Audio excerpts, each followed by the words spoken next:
right, everyone, welcome back. We're on episode 20 of the Ready, Set, Shag podcast, where I sit down with people from across the internet, people who I admire, people who I'm trying to get to know, people trying to understand.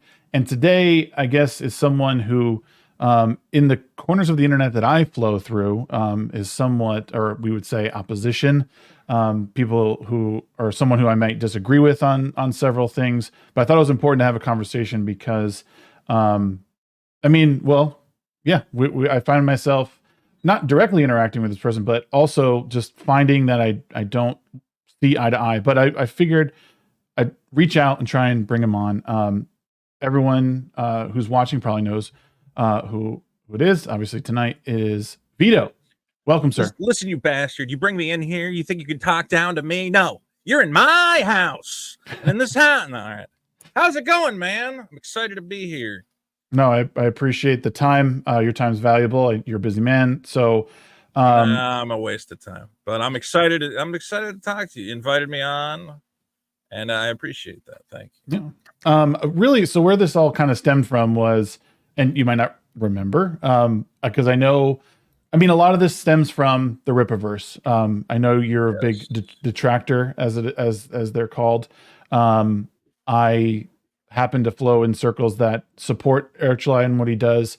And then one of the tweets I had made, I believe it was last week, it was like on the 9th of November, you had screenshotted and had written a couple of tweets about it and had commented on it. So when I saw that, was I mean? I don't know if you're, honestly, it didn't look that disrespectful. Okay. I think you're just used to responding to people like me who are, in support of what he's doing. And who are pushing back on your side of the equation. And a lot of the times it's me trying to figure out what people like about it. Because, it's like, when everybody likes a band and you just hate that band, like every time you hear their music, it drives you insane. And you see people constantly going like, oh, have you heard their new single? And you're like, yeah, it sucks. It all sucks. Why do you guys like it? So that's a lot of my feelings of it. And then people think it comes from like a hateful place. And it comes, I don't know if hate's the right word, but it comes from a place of like trying to comprehend what is the appeal. Why are people so excited about these things or this band or this comic or this movie or whatever else? Yeah, no, I can see that. I mean, part of me thinks like, you're an independent creator yourself. So I guess in some regards, I'm puzzled as to why Eric July in particular you take issue with in his endeavor to create a new comic book universe. Okay, well, yeah, that's a good. So is that a question? You want me to answer? Yeah. Sorry, I meant to put a question mark on the end there. Sorry, it sounded like a question, and I was like, I'm waiting for that inflection to go up there. So what intrigues me about Eric July? It's an excellent question. So. I'm somebody, as a YouTuber, obviously I'm aware of other YouTubers, I'm aware of other commentators. Eric July is a guy who was on my radar for a number of reasons. He's had feuds with buddies of mine in the past. So there was this existing, I can be very honest and say there was this existing, thought in my head that, this guy is kind of a jerk, kind of a, a bully or whatever else. I don't necessarily like this guy. And you can, if anyone wants to say that colors my commentary on what he's doing, I think that's probably even fair to say that this is a guy who I think, for a number of reasons, I have criticisms of other things he does outside of the comic realm. Sure. I'd say it's kind of morphed though. So when it started off, it was him saying, I'm going to do a comic book. Right. And me as a guy who knew this guy's content, I was skeptical. Well, first, I was skeptical of the whole plan. I'm very interested in business. There's so many layers. There's a lot of layers, and I'm sorry because I'm going to go all over the place. No, you're fine. So, I'll try and keep you on task when I can. I'm going to need it. Thank you. I'm a guy who's very interested in comic crowdfunding. And at the time that Eric was launching his comic, I was doing a lot of research into comic crowdfunding because that was around the time that I was working on my own comic. Okay. So I was looking at, and I'm a guy, I do meticulous research because I'm a psychopath. And if I'm going to do a project, I want to make sure I'm doing it as good or on par with everyone else who's doing it. So I looked at all the Comicsgate campaigns and I looked at all the Indiegogo and I looked at all the Kickstarter, and I said, okay, this is what I understand about the current indie comic Landscape, this is what I understand people, what they're doing right, what they're doing wrong, whatever else. And you know, it was just a topic that was on my mind that I was very interested in. So when Eric Schley announces, well, I'm doing a comic book in the same vein, I know people are going to say it's not crowdfunding, but I would make the argument that it's 99% the same thing. I went, okay, well, I want to see what this guy's doing. I want to see what he's doing, because there's going to be lessons for me to learn. And also, just based on what I knew about the guy, and this is going to be another layer. Another layer is that I live in Hollywood. And regardless of me living in Hollywood, I've been a writer for, 10 plus years. I've written all sorts of scripts for various, indie productions. I made my own television pilot. I write scripts for all my videos, whatever else. Writing is probably the thing I'm most passionate about. Some people don't know that about me. They go, oh, he's just a guy who runs around and he has fun. I really want to be a writer. And that's the thing I'm most excited about. So I meet a lot of guys in my line of work, or just in LA in general, guys who go, oh, I got a great project. I got a great idea. And I go, Yeah. well, oh, that's great. Have you done a lot of writing before? And they go, no. And I go, oh no, you're in trouble. Eric July is a guy who had never written, as far as I know, a single narrative of any sort. No fan fiction, no comic book, never written like a sketch for his channel. My understanding of Eric July is that he has no formal background of writing of any sort. Does that sound correct? Yeah, I mean, I don't know personally, but that would seem correct. Yeah, people have said he's written song lyrics. I'm going to argue that's a very different discipline. Might be, yeah. Writing a narrative arc. He's a guy, look, he's got a lot of passion because he's read comic books, but everybody's read comic books. I don't think that makes you a writer. I don't think, and that's a problem I have with a lot of other YouTube critics, is a lot of guys go out and they're critiquing media, and it's very superficial critiques. Like when I make these videos, I really want to dig into, like, why is the plot not working? And a lot of guys will go, well, because it's woke. That's the reason it's not working. I'm like, there's some of that, but there's a lot of, storytelling mechanics that you need to look at, and the idea of a narrative arc and whatever else. So just my experience, a guy who has not written anything in his life, his first time out, it's going to be very rough. So I looked at his campaign, as I said, because I was very interested in the campaign. To me, the campaign was embarrassing. Why was it embarrassing? The synopsis of the book was close to unreadable. It was like a middle school level writing level, and it's hard to find now. Let me see if I can find the ISOM 1 campaign. Did you really come through that campaign and like read everything that was in it, or did you just kind of go, I'm on board and I want it? No, yeah. So it was a combination of things, which I don't think is necessarily bad. I think people support others because they support the brand. Right. And they believe in, like, I guess in Eric July's case, like where I come from, because I can't speak for everyone, but following his content for, I don't know, 5 years or so was, he always delivered on what he said. So I thought, well, this guy's got a strong brand as far as I can see.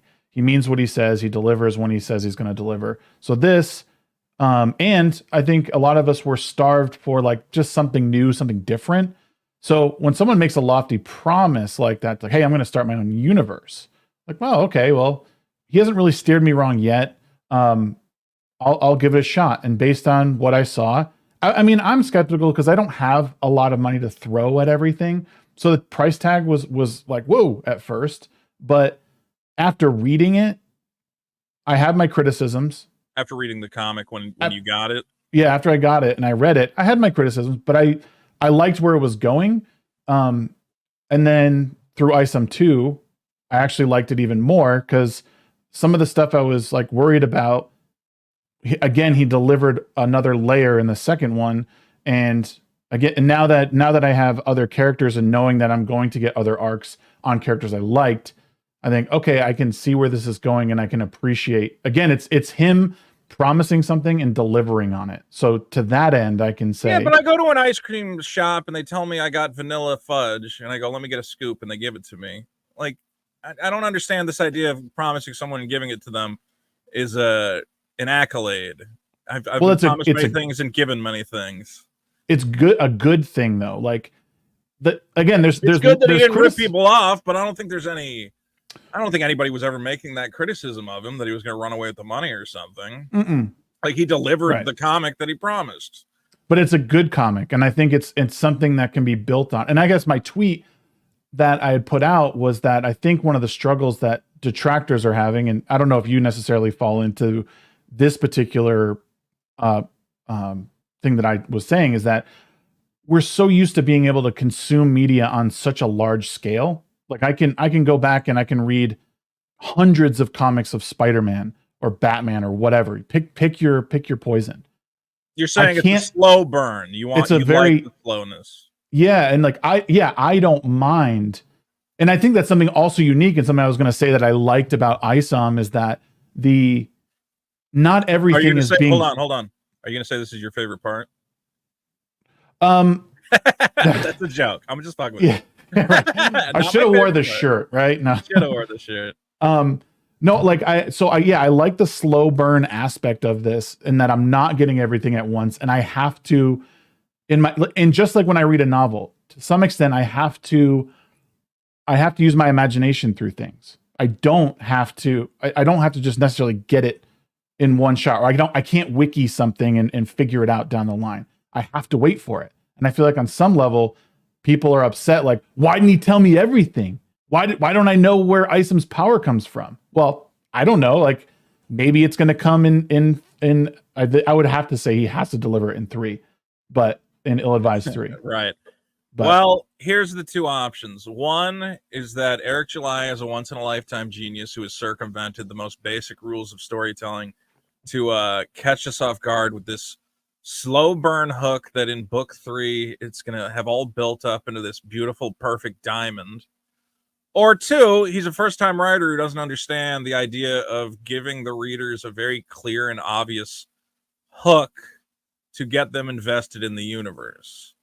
So if we want to just break down, if we want to get into the narrative of it, and you probably saw my tweet responding to that. Did you see, me giving examples of other first chapters of comics? Yeah.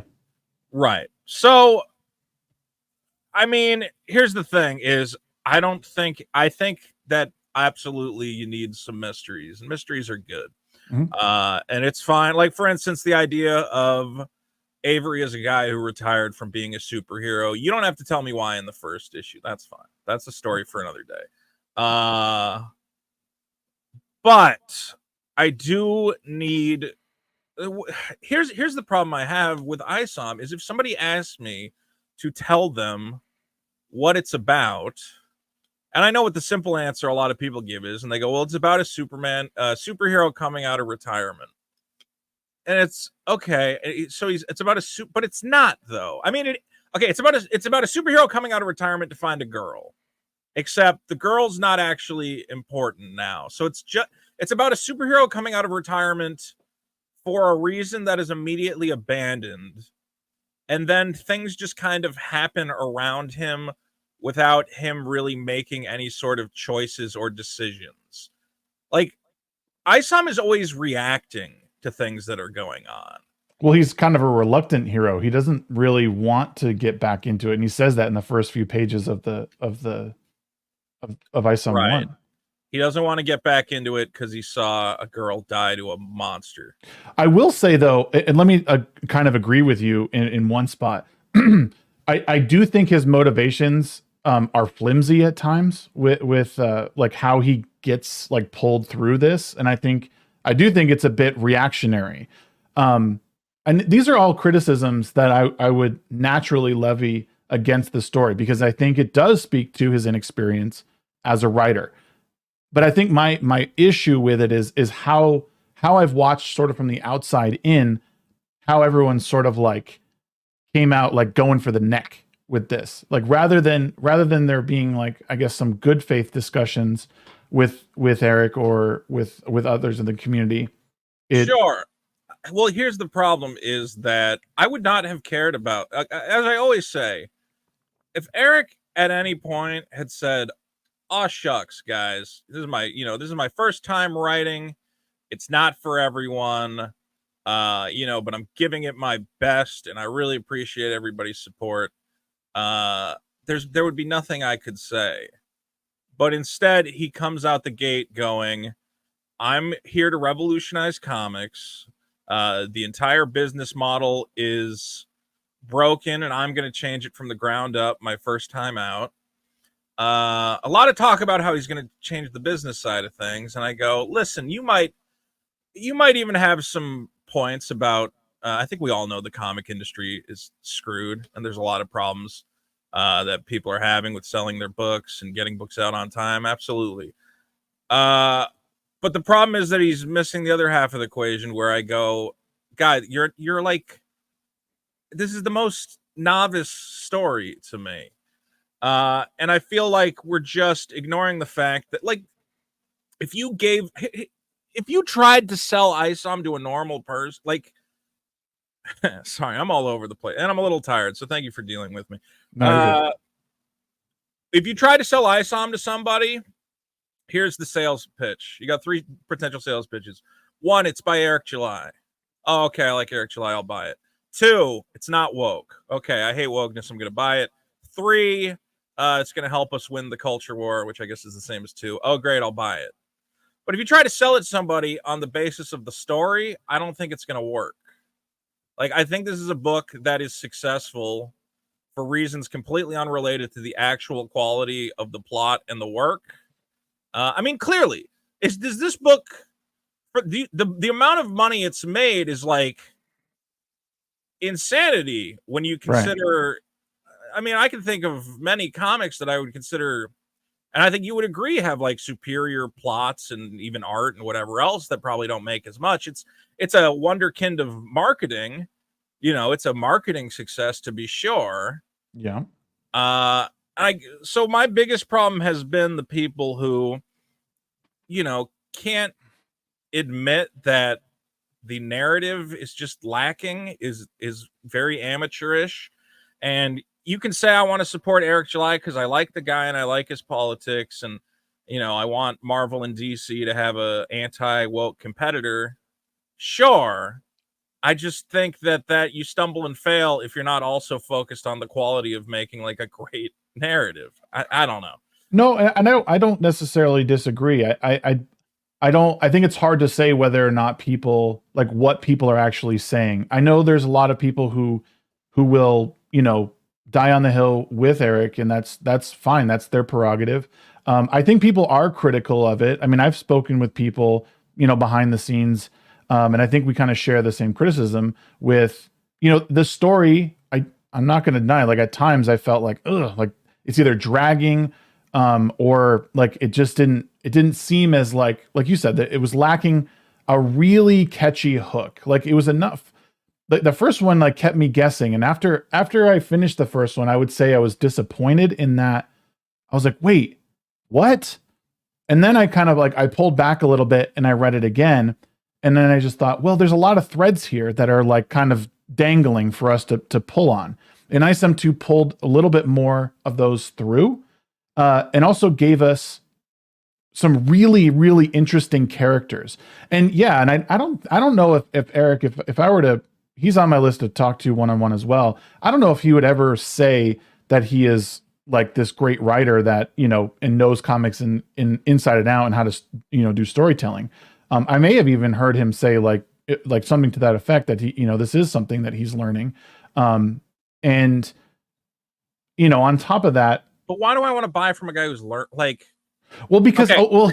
Here's why. Let me just say, sure. And here's why, because in these first 2 issues, there's enough present here for me to want more, for me to want to know about these characters. Like Gooding is like my favorite character probably in the second one. I want to know more about this guy and what he's capable of, and what more he can do. Like, what else? I think like, for every Gooding, I'm gonna say, like, how interested are you to learn about Larry Shug Knight? Or Shungite, sorry. Do you have any, like, so much of this book is, I'm trying to, okay, it's ISOM, right? It's called ISOM.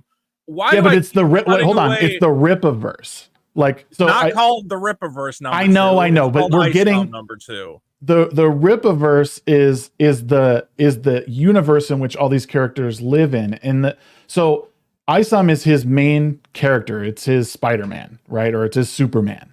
Is it? I don't even know if that's true. Well, that's what we have so far to work with.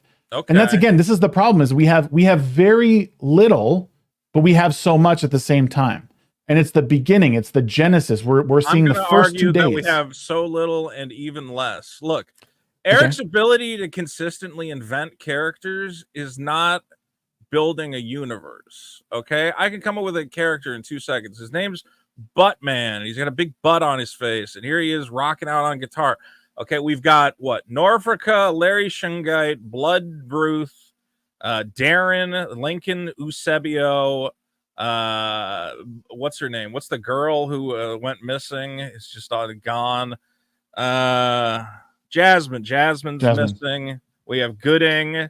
We have his farm worker who's now got a thing on her back. He's possessed by demons. Also, there's demons already. Why do you want all these answers now, though? Where's the fun in that? I didn't say I want answers. I want less questions. This is literally J.J. Abrams writing. This is going, hey, what about this? What about this? What's that thing? Hey, this thing. Setting up a million mysteries and characters is not exciting unless there's a good reason for me to be excited about them. I would say it was actually more exciting when I thought that it was going to be about a guy chasing down Darren Fontano, some mafia kingpin type. I was like, okay, I can follow that story. Honestly, I talked about this with Dick, and we said, listen, Isom 1's rough, but if he follows it down this path of it's a street level story, he's got to stop this gangster. This gangster is clearly, I don't know, manipulating women or trafficking drugs or something else. If he can just, nail it down and finish out that arc, fine. But we get into the second book, and Darren's fighting a guy named Lincoln Eusebio who punches him out. And I go, do you know how stupid it would be if Thanos was the big bad of your first movie, and then in the second movie, a completely new character you just met punches out Thanos, completely dismantling the villain you spent the first book setting up? I'm like, oh, he's a pussy. Anybody can beat up Darren. Who gives a shit now?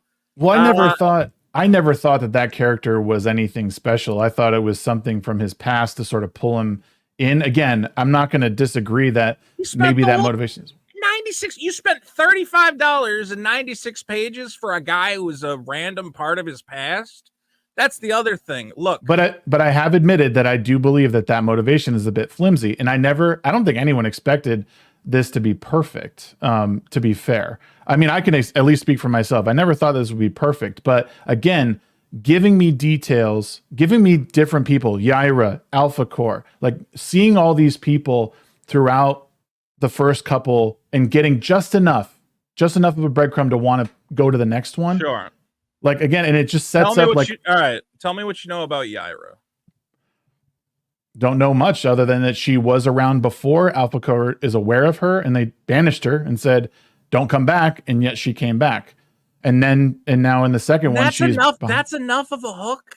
That it's but here's the thing. Came back. But here's the thing: in Marvel and DC, I don't care about every hero in arc that goes on. But you just told me you're excited about Yaira. Was I wrong? I didn't know. I don't necessarily care about Yaira. Which character are you excited about? I'm excited about Gooding? Alpha Core and Gooding are the two that I'm. What do you know about? What do you like about Alpha Core? I can't even remember his name. The guy with the helmet. I love that guy. I don't know why he hasn't said anything. So the mystery surrounding him is really what I'm interested in. So if I give you a character and he doesn't say anything, you go, that's great because it's a mystery. Why doesn't he say anything? There's nothing wrong with wanting to understand the mystery behind why everyone else had lines of dialogue, and the only thing that he's done is knocked Yaira away, and then he hasn't said a word. So I think why hasn't the author of this why did he intentionally not let him speak? What is it? I mean, it might not be important to you, but on my side, I think there's a reason that he hasn't spoke. Maybe. So I want to know more. I want to know more about these characters. And Gooding, I want to know. It sounds like if the most exciting thing about them is not knowing about them, what is the most exciting thing that has been revealed to you so far? What has been the most exciting revelation? Not mystery, but something that you've learned through the book, not set up for later. Oh, that's a good question. That is a good question. Thank you. And I'm not trying to be a jerk. Like, this is legitimately what I'm trying to figure out. No. I'm stumped. Let me think about it. Okay, and we can come back to it. I don't want to feel like I'm catching you in a gotcha or anything, but no, yeah. I would say that that's been part of the problem for me as I read it is, yeah, there's a lot of mysteries. And again, like I was talking with somebody and we compared it to, what J.J. Abrams does, where when Rey Skywalker finds a box and sees Kylo Ren has an army of knights, you go, well, that's cool. I can't wait to find out more about that. Or, why is Anakin's lightsaber in the box? And, what happened to the money? Okay, like mysteries are exciting. I get it. And some of my favorite do involve levels of mystery that I keep reading because I want to find out, the answer to that mystery. But I would say that to me, ISOM has not set up any truly meaningful mystery that I'm like, oh, I got to keep reading to find out how this reveals itself. And also, as a book goes along, and especially when you're 2 books in, you have to start filling in some backstory. We learned why ISOM quit being ISOM, and honestly, it was kind of a letdown for me. It was not a very pivotal event. I almost was confused as to why that incident in particular caused him to quit. Had he never seen anyone die in front of him before? Had he never failed as a hero? I guess it's the idea that he went up against a rock monster and he just felt so powerless that he didn't want to continue. But then part of me goes, well, okay, maybe he can't fight rock monster guy, but clearly he's been a hero for years. But an innocent girl died because he failed. So, I mean, yeah, but innocent people are dying every, like, do doctors quit every time they lose a patient? Like, that's what doesn't make sense about it, is it's like in any profession, you can't win them all. You don't quit the baseball team because you didn't win every game. And ISOM quit after this loss. And I would understand if it was like a huge loss, like, my God, I did something horrible. Hundreds of people died. I can never go back. But instead it was a girl died to a monster. I couldn't stop it. And for some reason that erased what I assume was dozens of years of crime fighting before that, where I assume he saved hundreds of people, right? Yeah, but like, I guess, how do you illustrate? Did he quit? Like, do you know why he quit? Like, does it make sense why he quit? Well, yeah, I mean, I don't know. Like, yeah, to me, like when I read that, I think, okay, that's a pretty shitty thing. Because I mean, nobody's going to spend, half a book laying out all the people that died, because he failed. No, but you can do it. You could do it in dialogue. I mean, here's a big problem for Eric is this is a man who, for some reason, does not want to raise the stakes, which is a major part of storytelling, right? Okay. Do you want to read a book about a guy who's trying to win $1 million or a guy who's trying to win $10 million? Like, you can always go a little bit higher. So, for instance, I need you to go find Jasmine. Oh, who's Jasmine? What is his connection to Jasmine? Surely this is a close family member, a former girlfriend, lover, whatever else. It's the daughter of a woman your mom went to church with. And I go, well, that's just such an obvious opportunity to raise the stakes, to make this deep connection. I mean, why not his sister goes missing, Altona? Like, that would be, I go, okay, I understand this character. His sister has gone missing, or again, another direct family member. But instead, the stakes are very low. A family friend's gone missing. Go check it out. Here's a mobster. He's kind of evil, but we don't really know what he does. And then you find the girl and she goes, leave me alone. And the whole time I'm going, I like, Eric, I'm giving you the chance to hook me in. Show me anything. Open a door and show, a dozen of women in chains. Okay. Because this guy is like a sex trafficker. And then I go, okay, the stakes are through the roof. Women are being brutalized. I understand Isom's motivations. The only motivation I'm getting out of Avery is that he doesn't like being disrespected, and it makes him want to fight whoever disrespected him. And I go, I can't, that's not a hook for me, like there's not enough there. I can't understand this character or his motivations. is it possible that, I mean, and I guess this becomes the question.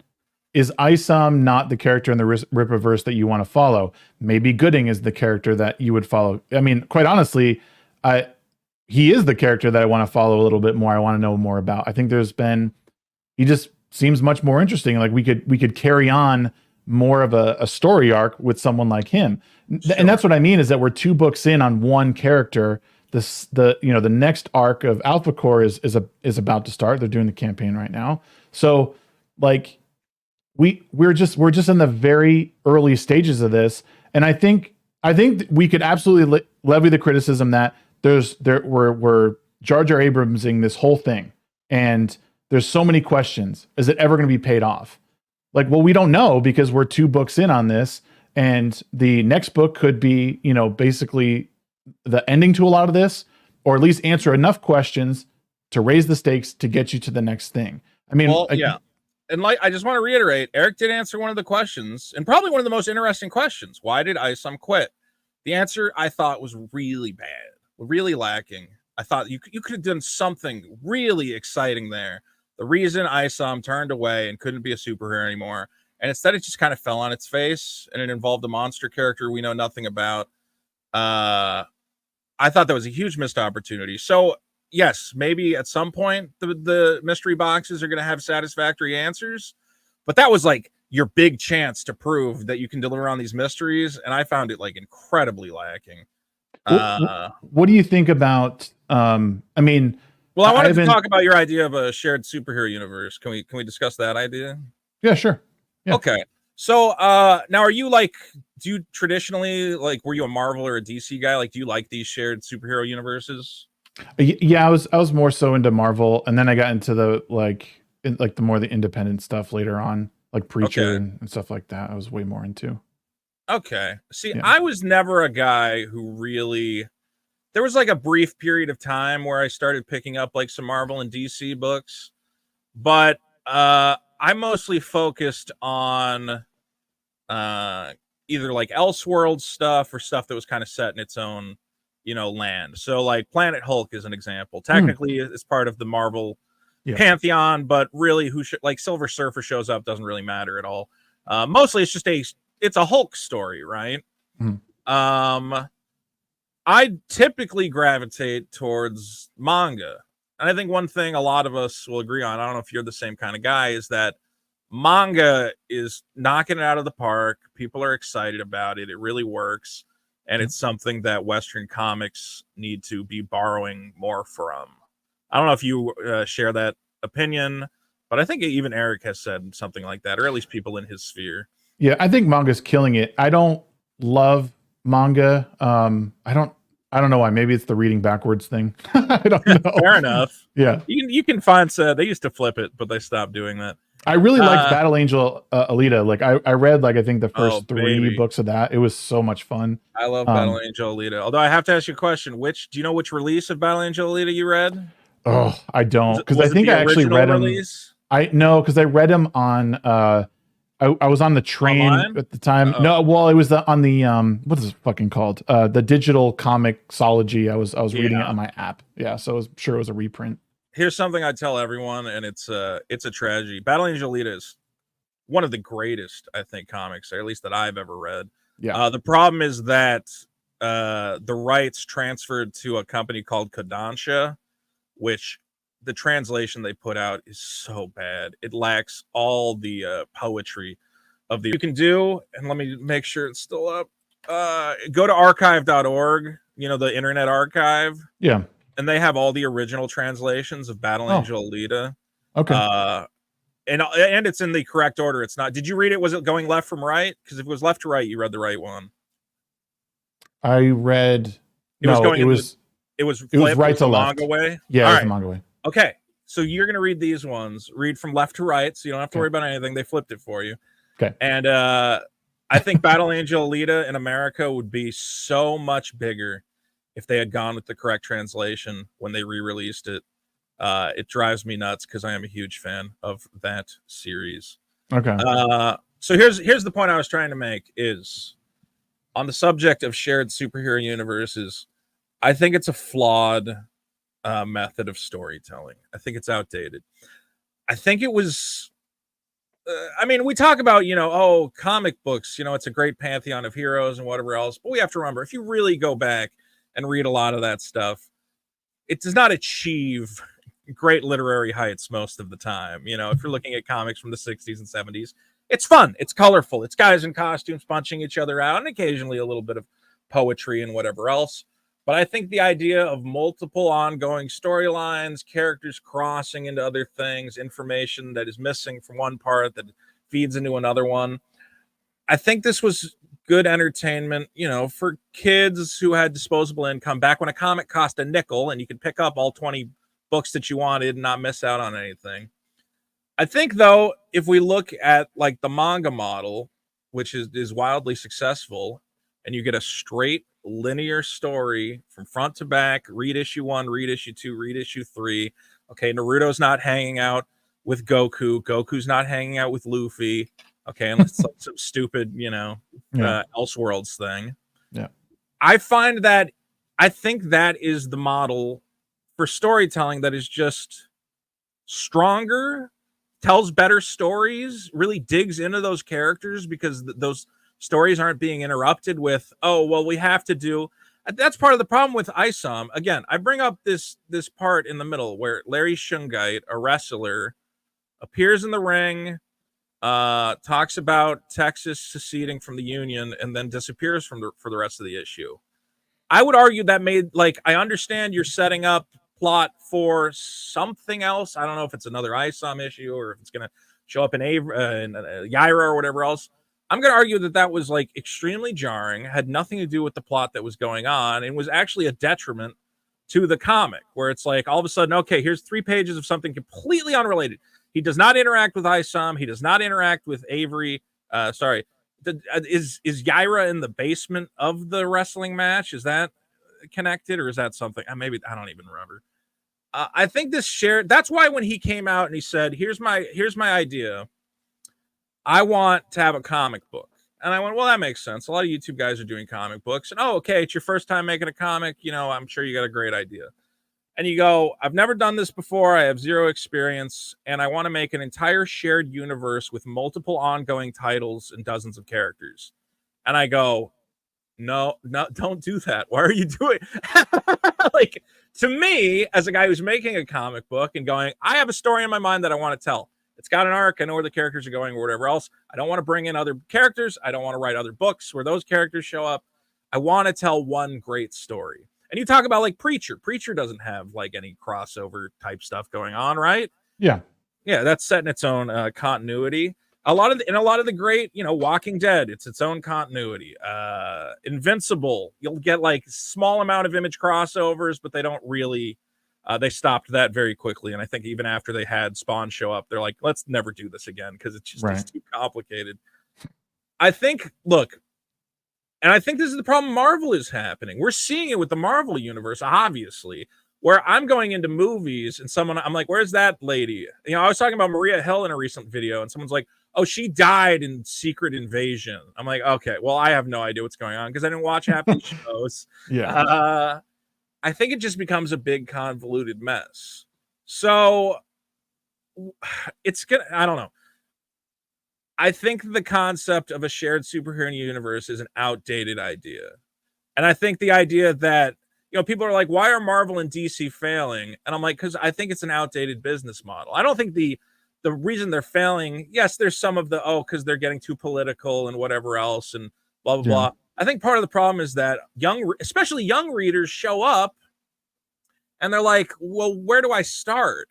It's like, well, you could start with Amazing Spider-Man #1, or you could start with Ultimate Spider-Man #1, or you could do and they go, well, which story am I following? What is it? What is the story? Like, how much story is there? And it's just too much for someone to digest, especially a young reader who hasn't been here, just sucking in this lore from the beginning. Well, isn't that like an argument to get involved, with the Rippaverse, is because it's brand new and you don't have to like, where do I go? Where do I start? And let me be clear. I've been talking about this for a while on whatever shows I'm on, is like, I think Hollywood, comics, and even like regular storytelling needs to adopt like learning how to finish a story, not all these like branching, like, oh, we're gonna go over here now and we're gonna tie all these things together and just. I mean, Marvel is the worst at it right now. So I don't necessarily disagree. I think we need to learn to complete an arc. It's okay to end a story. It's okay to kill a character. We are emotionally invested in people, and it's okay to let them go. Like, I mean, it's one of the reasons I love like the Game of Thrones series is because, I mean, it's a great story, and I get attached to people. I'm emotional about them, and then they're gone. Like I'm always waiting for that moment. Well, I'll say this, that brings up a very good point about this idea of a shared superhero universe. It's like one of the big problems I have, and I know people say I'm crazy, is I'm like, kill all, like DC and Marvel, kill all these people. We've been talking about Bruce Wayne since what, 1948? I know every single thing I've ever known about Bruce Wayne. Kill him and let Dick Grayson be Batman, or go to the future and make it Terry McGinnis. I think Superman right now, give him one big arc and then have him go, I'm so damaged, I'm going to go meditate in the center of the sun for the next 10,000 years. And only let him show up in the comics once every 10 years. Superman's allowed to come back when shit has really hit the fan. And do you know how exciting that would be if Superman went away for 10 years and they're like, I don't know how we're going to fight this guy. And then Superman swoops down from the sky and you go, holy fucking shit, he's back. But now there's nothing special about any of these characters. I see them every week. That's why in Marvel and DC, where we have to learn about their fucking love lives and all this, right?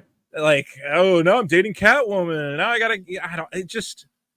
And here's the problem that you're going to run into with the Rippaverse is, you're right. It's the Game of Thrones is great because as I watch Game of Thrones, it's not called the Tyrion Lannister story. Okay, right. I don't know if Tyrion's going to live. I don't know who's going to live because it's not named after anybody. But the Rippaverse, I can tell you who's not going to die. Isum's not going to die. Yaira's not going to die. Gooding's not going to die. The Alpha Corps aren't going to die. Bloodruth is not. But you don't know that. You're assuming because you think Eric's a bad storyteller that's going to happen, and you're well within your rights to do so. Yeah. But Well, I know they're not going to die before you get their book number 1 out. I know I'm going to have to at least finish their 3-issue miniseries or whatever. Maybe then you can kill them. Right. It's a little bit of built-in plot armor, once they become a merchandising phenomenon. And again, that's why this is why I'm tired of Marvel and DC is I go, there are no stakes. The story just goes on forever. Look, maybe Eric has some revolutionary idea to address my concerns of a shared superhero universe, but it really seems like he's just kind of going back to, I don't know, what Marvel and DC were doing in the 90s. Just like, what is different about the Rippaverse? Or is it not different? Is it a throwback? Is it a retro revival of what we liked in the 90s? I just don't know yet. And I feel like to some extent that's like good enough to say, I don't know what to expect right now because it is a slow burn and comics don't usually do that. Like you usually get enough information because you're looking at it through issues, right? You're looking at, 25, 30 pages, not 90, so like to me, the exciting part of all this is that I can take this in. Like I said, I enjoy the slow burn. It's the very beginning of a universe that I can decide the stories that I want to go through. Right now, I'm on the ill-advised train. Arc. Yep, the train. And then next it'll probably be, it's going to be Alpha Corps. I don't know if I'll probably skip Yaira because I don't, unless something happens like in Alpha Corps that interests me more about her, I don't know that I'll invest in that one. And I think that's perfectly normal when it comes to these shared universes, is that you learn who you like and the book you like. Yeah. Right.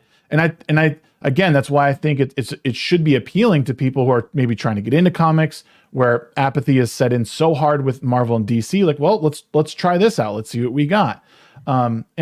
But everyone, and that's the thing, is everyone's right in their criticism, because this, at the end of the day, is art.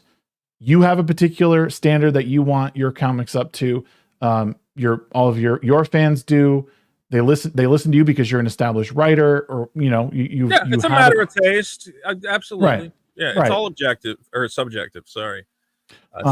All these opinions are subjective opinions. I guess shit, what was I going to say?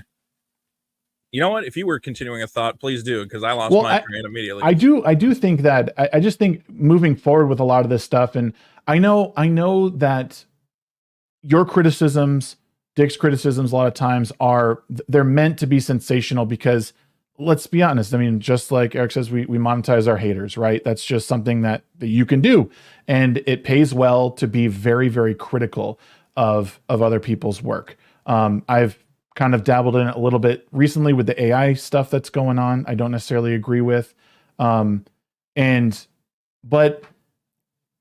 I think if moving forward with these Would things, you say we're being real quick? Let me just finish. Yeah, let me just finish this thought.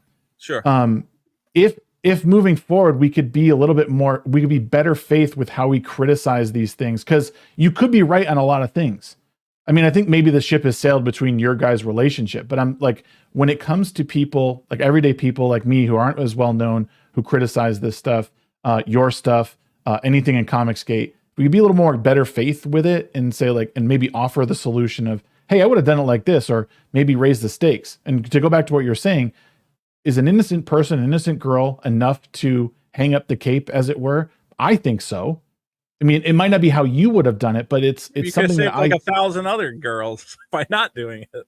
Well, yeah, I mean, why not go to the Sudan and or why not go to like Korea and free a bunch of sex slaves or whatever? I don't know what countries. You could be like, you know what? I really want to save more women. Like, anyway, I'm getting off track. No, okay, go ahead.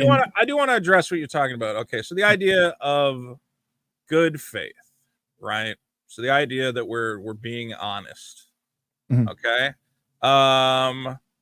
So I'll be very honest and say I'm a comedian. Sometimes the way I speak, I might exaggerate for comedic effect, and I hope people know that. I hope when I say, Isom is I don't think I've said Isom is the worst comic book ever, but clearly I'm going to be verbose, and you got to understand that the truth is a little in between. So, but in terms of good faith, here's part of, and here's probably why I got so invested in critiquing Isom, is that Eric July is obviously friends with a lot of influential people in this media criticism sphere. And to give my history, I have worked professionally as a critic. I was a video game journalist for multiple publications. The one people probably have heard of is Destructoid, if you remember them, before they burned that place to the ground. Mm-hmm. Okay. And a big part of, and then what I do on YouTube, where I talk about movies and TV shows, I consider that an extension of journalism. I consider that, being a critic, being a movie critic, being a culture critic. I do it with a comedic flair, as I think a lot of guys do. And they go, I can't believe it. It's so woke. My God, whatever else. But at the end of the day, I think we're performing the role of journalists. And I think that comes along, or the role of critics, we're culture critics. And I think that comes along with certain ethical guidelines. As an example, we famously, and I think people in our space, we know that there are certain movie critics out there who will review a movie favorably, not based on the content of the movie, but because they want to secure favors with Disney, because they want to, maintain press access. They're friends with people at the studio, so they don't want to, and hype things up. Or the movie has politics that they like, so they're not judging it based necessarily on the content of the movie, but they go, yes, but look, it has a strong black female character, and it's promoting diversity, and that's why I'm going to give this movie a 10 out of 10 and tell everyone to see it. So the problem that I've had is that, again, I think guys like me on YouTube who are engaged in this space, we have the same moral and ethical obligation to be straightforward with our audience, to give them honest criticism, right? To not promote things because of friendships or because, and let's be clear, if your friend makes a project, you can say, hey, my buddy made a thing. I think it's really cool. Check it out. There's nothing wrong with that. I think that's totally ethical. Okay. Yeah. Real quick, I want to see if I can find some of these video titles. Let's see. From Yellow Flash 1 year ago, Marvel and DC Comics scared of the Rippaverse.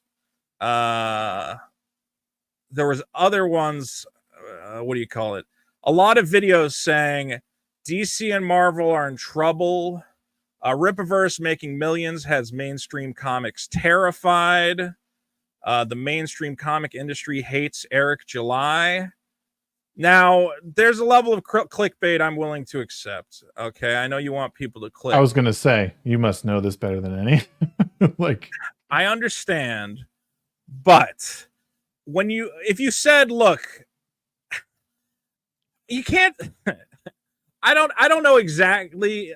Look, you can. Okay, let's put it this way: you can make clickbait titles. I can't stop you, but I think it's very fair for me to present the counter argument of, listen, guys, DC and Marvel are not running scared from the Rippaverse. Okay.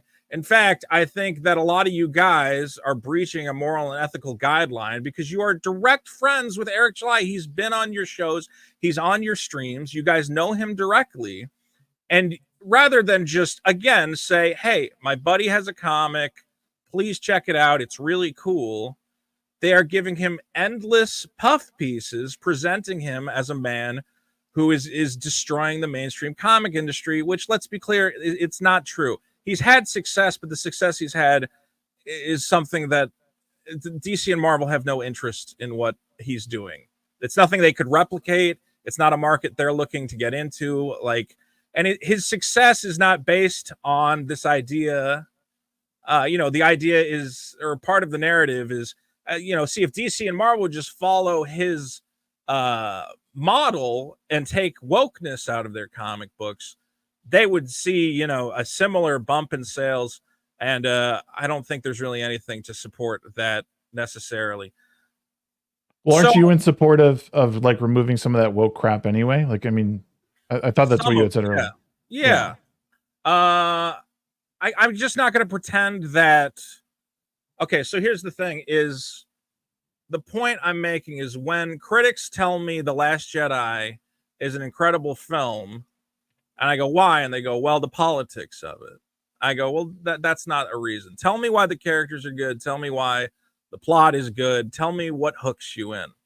And a lot of these guys right now, who again are Eric's friends, and he goes on streams with them to the tune, they'll have thousands of people watching, and they say, Eric is a phenom. He's a genius. He's made one of the greatest comic books we've ever seen. And then when you get into it, you go, some of these guys, you go, well, what was what was your favorite part of that comic?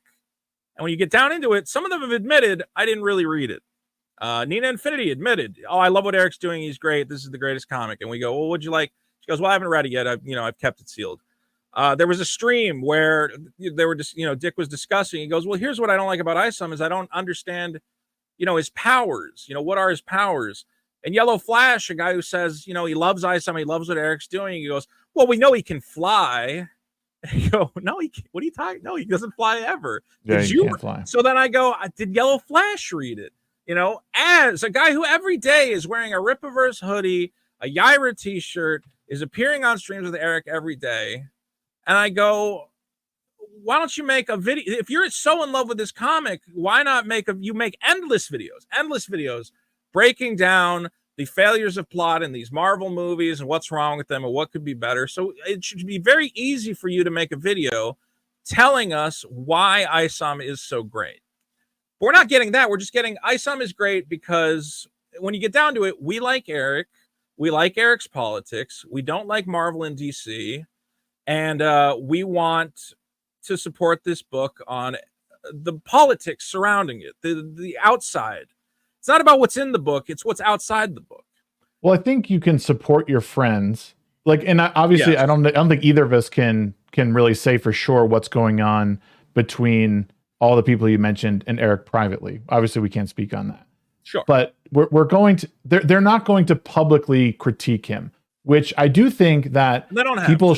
You're right, and I do think to some degree they should be able to do it and no one get their feelings hurt, because I think good friends can talk to each other or even give feedback on something and not take it personally.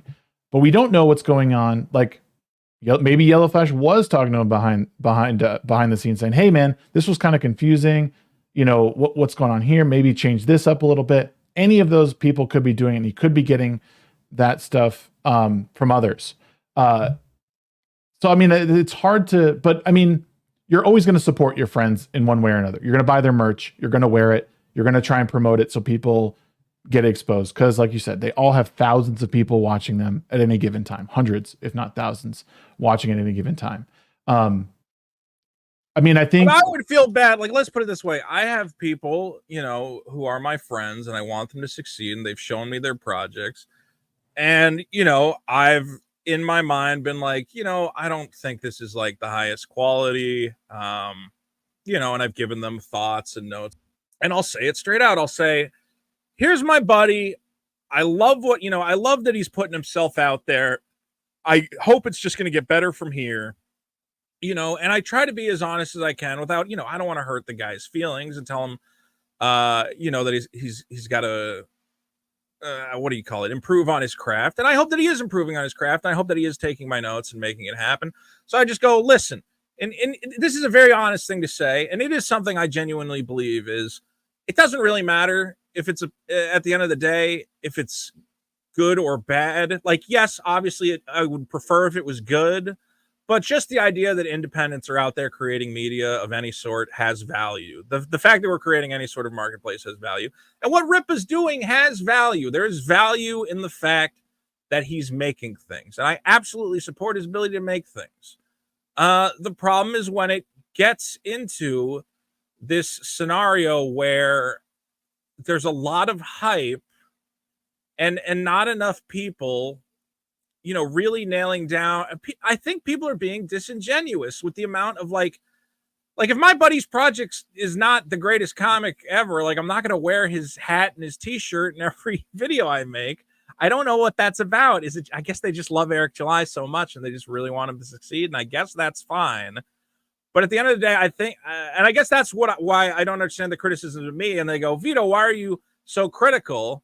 And I'm like, well, because this man has multiple YouTubers with hundreds of thousands of subs to sing his praises and tell everyone that, you know, it's the greatest comic book ever. I think he can deal with one fat guy saying it sucks. And I think that's fairness in the marketplace, that you can have both those sides of the equation. I can say Eric is not a good writer. This is a poorly written project. But for some reason, these guys, for some reason, it has become insane. It has become this insane thing. I guess it is part of the monetize your haters strategy, where Eric, you know, saw criticism and he said, well, I can level on that. When me and Dick critiqued it, sorry to keep going on tangents. So when Dick put out his review, we said, okay, and we'll put out the review, and then we probably should never talk about Eric July again because this is probably getting boring for the audience, right? Mm-hmm. Instead, Eric July saw the review, wanted to, I assume, monetize the haters, continue some sort of feud, which he has done, and it has worked out for him. We said, okay, all right, he wants to keep it going. We're entertainers. We run a podcast. We understand the nature of a feud. Sure, let's keep it going. And we kept it going. We said, well, now we really do hate the comic, and here's more that we hate about the comic, and let's get a school teacher to review or whatever. I thought it was in, you know, within some sort of bounds. Clearly, this incident happened where somebody sent an email and created some sort of trademark situation. And I really wish Eric had just sent me an email or something and been like, listen, man, we've been engaging in this feud. I think it's been mutually beneficial for both of our shows. As entertainers, we understand that people enjoy the drama and the back and forth. But I am worried that this is reaching some sort of serious thing. Did you have anything to do with this or whatever else? You sent him that email? No, I wanted him to reach out to me with that. When he posts, we got no notice from him when this email was sent in this lawsuit or whatever else. His first reaction was to put out a video saying that we either sent the email or told someone to send it. He didn't contact us privately, say like, hey, can we figure this out? Did you guys send this email? Do you have journalists, whatever else? Are you guys plotting against me? And when he put out that video, I even tweeted, I said, Eric, I do not want him to lose his trademark. I have no interest in that. Like, I think there's no tangible relationship between a school of ministry and a comic book. So I even said, Eric, if there's anything I can do, if I could write some sort of legal letter to this organization that says, listen, we do not have any journalists. We believe this person who sent you this letter is acting in bad faith.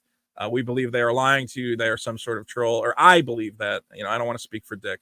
Well, why not just do it rather than say, you know what I mean? Like, why not just do well, it? Because I don't know what legal. I said that basically. I said, here's what I would say if there's a more legal way to do that and file it or something. I'm not a lawyer. I don't know.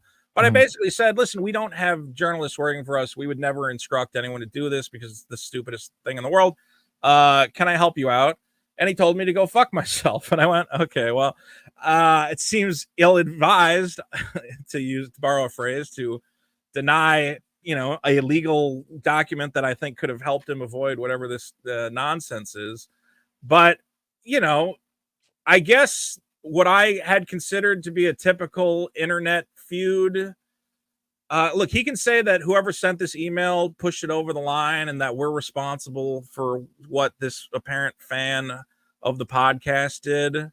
At the end of the day, I can't predict what what emails they're going to send. It sucks. Yeah. It's a shitty audience. Like, I don't know what to do about it. Yeah, there's shitty people in my audience. I don't know how to make them go away or tell them not to do stupid things. Well, I guess where I'm coming from with this whole thing a lot of times is like, I wish everybody would put the swords away, because I think to some degree you're right. I think you and Dick are doing this thing where you guys are in a way playing a character. You're being overly hyperbolic at times. Maybe you were trying to be helpful, and then things started getting out of hand with the trademark shit and all that. I think it would behoove everybody if somebody stepped up and was like, you know what, this is kind of bullshit. And if it was someone from your audience, be like, if it was someone from our side, you need to cut that shit out and get rid of it, or find a way to rescind it, because now it's starting to affect people, right? Because, and this is, I don't know, because I think when I heard all that, it just seemed childish. I don't know if they'll ever win that, because I hope they don't. I don't want anyone who is creating stuff to lose their trademark. I don't want anyone who is a creative or an artist. I don't care if Eric was painting with dog shit. I still think he should have the right to call it whatever he wants, not to have a baseless lawsuit. I know a lot of people accuse me, like, oh, you wanted him to get sued, whatever. Absolutely not. I would not wish that on any creative. I think it's annoying and stupid. I hate that the American legal system lets people do stuff like that. In terms of scaling it back, look, I'm never going to like Eric July. I'm never going to be friends with Eric July. And I'm always going to have criticisms for Eric July. I don't wish harm on the guy. I don't want him to get shot. I don't want him to get killed. I don't want anyone to go to his house and fuck with his family. I know someone went to his warehouse and put stickers on it. I'm going to say, I think that's in bounds. Okay. Like, I understand some people don't agree, but in my personal barometer, I'm like, what are you going to do? I know guys who have been swatted, so when I hear, oh, you got stickers on your door, that sucks. My buddy had, cop show up at his house, try to kill him. So maybe I'm biased there. So I don't know, how this resolves itself, but I would say, I've tried to be reasonable. I don't insult Eric July's, well, I try not to insult Eric July's appearance. Let's put it that way. I get bullied into it. People make jokes about his hairy arms. Okay, I don't think that's that bad. I'd say he's fat. Like, I've never been called fat, but I try to keep it above the bar. Ultimately, my criticisms are less with Eric July and more with this culture of, ass patting and sycophancy, where everybody in his sphere feels the need to endlessly promote him without actually talking about the product that he's making. Now, well, okay, I don't want to sound disrespectful, but is it? Yeah, that's fine. Is it? Are you? I mean, it seems like a jealousy thing. It seems like you're upset that you're not getting the attention from like your supporters in the way that Eric is. Like, there's not people with the same audience being like, hey, like, Vito's got this shit like he's doing, and we got to promote it. And dude, I would be like, I don't necessarily blame you if that was the case, but it kind of seems to stem from that in a way. So but what do you think I'm jealous of exactly? Like the money he made, or the like amount of like support? Well, yeah, I think the support. I think it's the support from his orbiters, and then essentially I have support for my orbiters, and I don't expect guys like Jeremy from Geeks and Gamers or Nerdrotic to take issue in to support my comic. Like, we're not in the same universe. We're on the same No, of sphere. course. No, of course. Yeah. Like, so you're saying like I wish my own sphere had big guys to promote me and make me successful? Right. I think if people were wearing your merchandise for your comic and we're promoting it everywhere, and maybe even in a tad bit of a disingenuous way, saying like, oh, this is the greatest thing I've ever read, even though they haven't read it, and you were pulling in $3 million, I think Eric's success wouldn't bother you as much, because you're like, yeah, this dude's doing the same thing I'm doing. We're killing it, you know? Like, I mean, that's got to be a part of it, is it not? No, I don't really. Here's the thing is like, there is such a the only thing, like, okay, there you can make superficial comparisons between me and Eric. We're both YouTube guys. We both make YouTube videos. We both talk about movies and comic books, and we've both made comic books. But at the end of the day, I just consider what I'm doing to be so much different from what he's doing. True. And what he's doing is something I don't want to do. I don't want to make an entire superhero universe. Like, I hate that idea. I would get bored writing that, and I would be mad. I can say, like, I really hope a lot of people read my comic and it's successful, but it's also, I'm still working on it. So I'm content to wait until it's actually out and people can read it. Mm-hmm. So, and at the end of the day, look, I long ago accepted, like, I'm a cantankerous personality. I'm not for everyone. Eric's got the kind of personality which, you know, he plays to a very populist message. You know, what's really popular right now is that all this left-wing woke crap is the worst and we got to get rid of it and blah, blah, blah, blah. And that's very popular. And if I said those same things, and I do say those things sometimes, but if I was more in tune with that message, more in line with that message, I think I could have, you know, a larger success. But at the end of the day, that's not who I am. So I've accepted, I'm happy with what I'm doing, you know? Like, you have to, not everybody can be, you know, a fucking movie star. Not everybody can win a Grammy or whatever else. And I've told people, I'm like, you know what my dream is for this comic book I'm doing is, like, I want to be the weird old man at the comic convention with a little booth that's just sitting there shooting the shit, selling comics. Like that, the idea of that, just, that's all I want is a little booth at a comic convention where I can sit and sell comics. Like, to me, I'd be as happy as hell. Like, yeah, do I want a mansion and do I want a hot girlfriend and a Ferrari? Sure.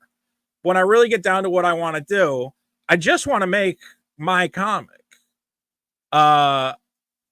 You know, am I going to be sad if nobody ever buys it? Sure. Like, yeah, if I only had 10 people buying it, I'd put a gun to my head and I'd blow my brains out. But I got, like, the fact that I made almost $80,000 on Indiegogo is, like, in my world, that's fucking fantastic. Like, I'm the happiest motherfucker who ever lived. It is. It's nothing to shake a stick at, for sure. I mean, 80 grand is like for writing.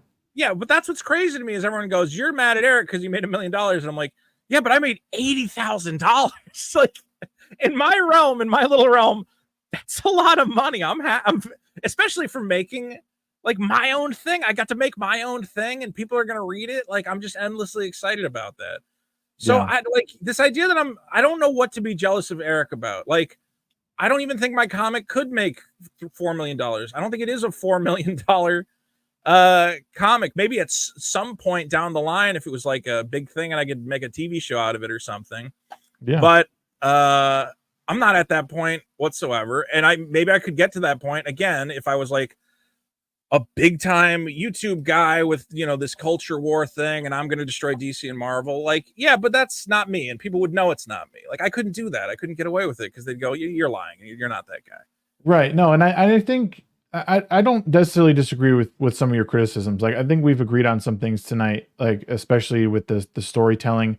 I think it, you know, for his first time out in putting, you know, a comic book together, I'm impressed with what I got. It's not the best. I'm not saying that he needs to win an award for what he did. But I think because of what he's done and the hard work that he's shown he's capable of doing. I mean, we have, you know, with Chuck Dixon writing Alpha Core and the Sausage Sisters writing Yaira, I mean, I think he's gotten some good people in there, and I think there's a lot of potential for this universe. And I understand, you know, people's criticism. Again, I don't think you're necessarily wrong in it. But I see things getting better because I enjoyed 2 more than 1. There was issues that I found with the latter half of ISOM 2. It, like, some of the panels were just kind of like, what is going on here? Like the colors were kind of weird. They didn't seem to really like go. It just seemed like one muddy. That's another thing. People think I only talk shit about ISOM. I think the art's like pretty solid. Like, yeah, no, it is. Panel layouts are great. Like, I don't get lost in it. I don't go like, right. Oh wait, where am I? Like, maybe a couple times, but pretty much I'm like, okay, this is solid comic book art. I have some nice things to say about ISOM. And here's a point I want to make is like, I feel like Eric should be happy that he's basically being treated. If he is a legitimate entity making a legitimate product, then criticism will come along with that. Yes. Okay.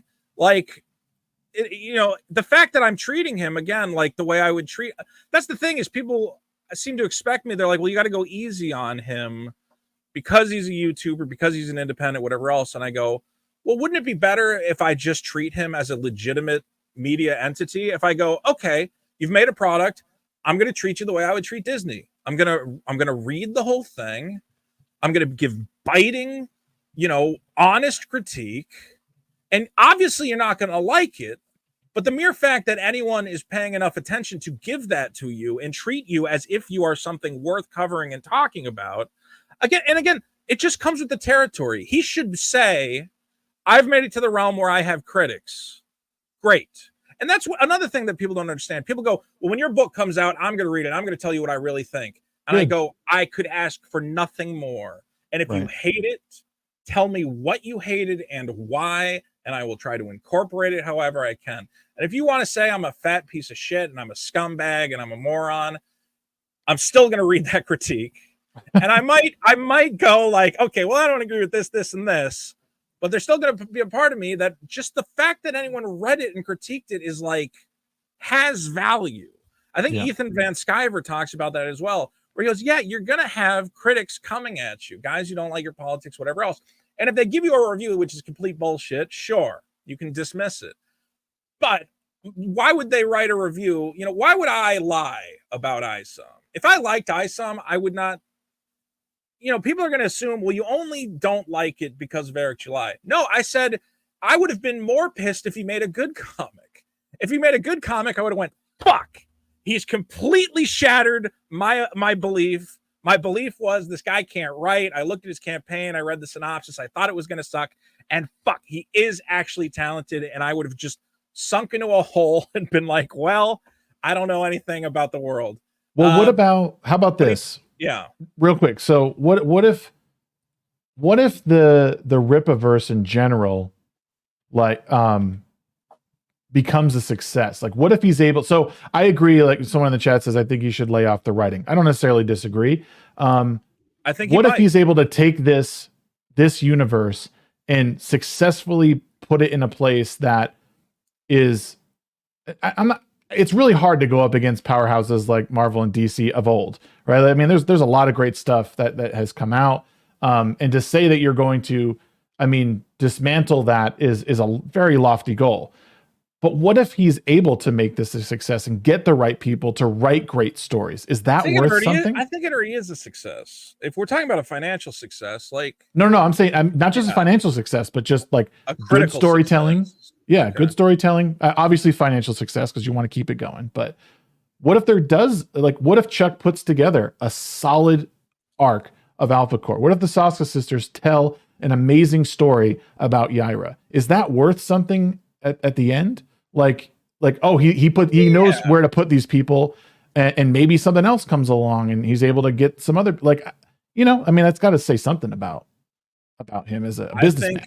I think, well, he's a great marketer. I know that. And in terms of lining up talent and giving them money, yeah, sure. I'm always a guy who, when I get down to it, I'm going to be more appreciative of the artists in the equation rather than the guys who lined up the artists.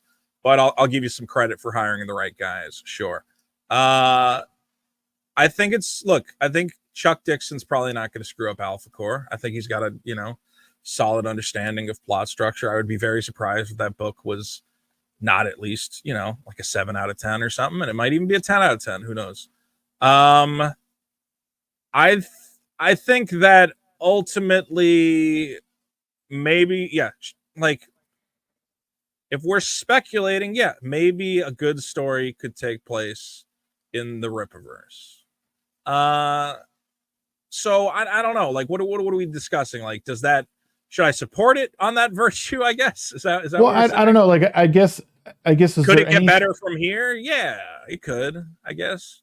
Well, I mean, because we're speculating that there's too many questions and we've asked too many questions and they won't be answered. So I guess we have to, at the same time, be honest and say, well, this also could go the other way, and we could get all the answers, and we could get really solid storytelling, and maybe down the line, Eric learns from his mistakes and puts out another ISOM arc that is much better. He raises the stakes, and we understand this character more. That's again, it's one of the things that kind of hooks me into this, is that I can be in this from the beginning and see how it grows.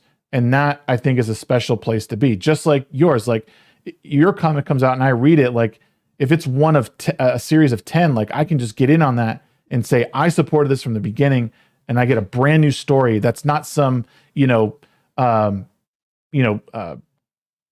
artist that has, thousands of things under his name and is just old and washed up. I was going to say Stephen King, but I didn't really, it's not, you're brand new. You're someone new. I want to support indie comics because I want new stories. I don't want the same old shit. So I guess I'll say, look, it's always possible to be surprised. We make predictions based on information we have. For instance, when I read Eric's initial code of ethics and his synopsis of what ISOM number 1 was going to be, I said, this doesn't sound very good. And then I read it and it confirmed what I read. Also, what I know of like shared superhero universes, that I think it's an outdated mode of storytelling. My prediction is it's going to be hard to make that work in a way that I would be excited about. And I think that a lot of readers are going to feel the same way. That's a prediction, and I could be wrong. So I can only take it, one project at a time. I can go, ISOM 1 was a disappointment. ISOM 2 really went off the rails for me. I was like, I thought this was a street level superhero story. Now he's, fighting demons already. Okay, I don't know where this is going. Some letdowns again with who is ISOM or whatever else. Fine. So look, I'm not going to say it's going to be terrible forever, and I can tell you that with 100% certainty. I'll say the groundwork that has been set up to me is very shaky. Especially again, when you have a novice creator who's giving me a lot of the same warning signs I see from like other novice creators. Like he puts out a tweet and he says, one of my favorite things is coming up with new characters. And I go, that's the worst thing to be coming up with. Okay, that's like kids on DeviantArt going, here's my new OC, here's my new whatever. Like, tell me what stories are coming. Tell me what plot lines you're setting up. That's the most exciting part, not a new costume or a new power. So based on what I'm seeing, I'm skeptical. Now, is he paying money to talent? Yeah, he's got Chuck Dixon. That's smart, I think. I don't know what has Chuck Dixon done lately that was good. Somebody can let me know in the comments. I know he did Clinton Cash, which I did not read, and Alt Hero Q, but I think those are not nearly as exciting. The Saska sisters, I haven't read any of their stuff, but if they're allowed to go wild, sure. I guess the question then becomes why is it, do you want to just be a comic? Like, why not just hire Chuck Dixon and go, Chuck, what do you got? Why don't you tell me a Chuck Dixon story? Here's the money. Invent your characters, invent your universe. Tell me a great story. They're shackled to Eric July's brain, right? I assume it's his brain trust that he wants to run it. It's his characters. It's his universe. I believe he said that they worked pretty closely. Like he gave him the vision of what he was like. They had a meeting talking about everything that he wanted to do, because he's written a lot of notes on where he wants this to go. And him and Chuck sat down and they were on the same page. So it sounds like it's kind of both, but I mean, Chuck is really the brains of like how the narrative is going to, flow. Yeah. But, so which if he's trying to make a multi-hero universe, I mean, this is the way it's done. You hire different writers to do different arcs. It's just absolutely. Yeah. Right. So to that end, the question is that a viable business plan in the modern era? We've seen a lot of comic publishers fall to the wayside. IDW is going out of business. Bang went out of business. Valiant, I think, is on its last legs. And Eric has a lot of critiques for those guys, and he says, I've identified why they failed and why they failed. I think a primary part of it was they didn't respect the customer, is what he says, which is a hard phrase for me to wrap my head around. I don't know exactly what lack of respect they had. I understand changing characters that already existed feels disrespectful. Okay, but that's not a model that applies to him because he doesn't have any existing characters. So it's not like that's even a pratfall he would have to avoid to begin with. So here's my stance. Again, I'm a guy, I tell you, when there's a topic I'm interested in, I'm obsessive about it. And I love, one of my favorite topics is I watch endless videos about the rise and fall of various comic companies. Mm-hmm. There have been a lot of comic companies that come out the gate and make a huge pile of money. Valiant's a great example. Valiant at their heights, hit in the 90s, variant covers, Bloodshot #1. You got to get a Bloodshot #1. It's $1,000 comic book with the lenticular cover or whatever else. Okay. And they go out of business. Okay. And now they come back. Valiant's back. They went out of business again. So twice we saw that. I always bring up the example of Kevin Eastman from Teenage Mutant Ninja Turtles. He goes, this comic shit is easy. I'm starting my own publisher. It's called Valiant. I'm going to give money to all these talented people and we're going to make a fortune. And then he ends up losing millions upon millions of dollars because his overhead was too much and a lot of other mistakes. Eric's not a guy who has been in the comic business before. He has no experience here. He's playing it by ear. He has ideas. He goes, here's what I think the problem is. Here's what I think. I think part of the problem is the books aren't ready yet, and I'm going to sell them, and they're already ready. Okay, interesting idea. I think that, I need to be firing on all cylinders. I'm going to hire a bunch of old talent, and I'm going to fill a warehouse full of their books. Okay, these are interesting ideas. We'll see how they pan out. My belief is that nothing is shown me, aside from his ability to fundraise, which is very good, but I've seen, big fundraisers from other guys as well, so it's not exactly the most novel thing. Outside of his ability to fundraise, I don't know what he's doing that is going to make this publishing house able to sustain this model on a basis longer than someone like Valiant, which I believe was run by Jim Shooter, who ran Marvel for like 20 years. So the fact that big guys, Kevin Eastman, Jim Shooter, like guys who had all this experience and all the dreams in the world and made millions of dollars out the gate, failed and lost millions. And now you're telling me, well, here's Eric July and he's never done it before, but maybe he's going to make it work. I go, well, I'm very skeptical. I'm open to the possibility, but just based on my understanding of the industry. And I also, the comic industry sucks. When's the last time you went to the comic store and bought a comic? Never. Me?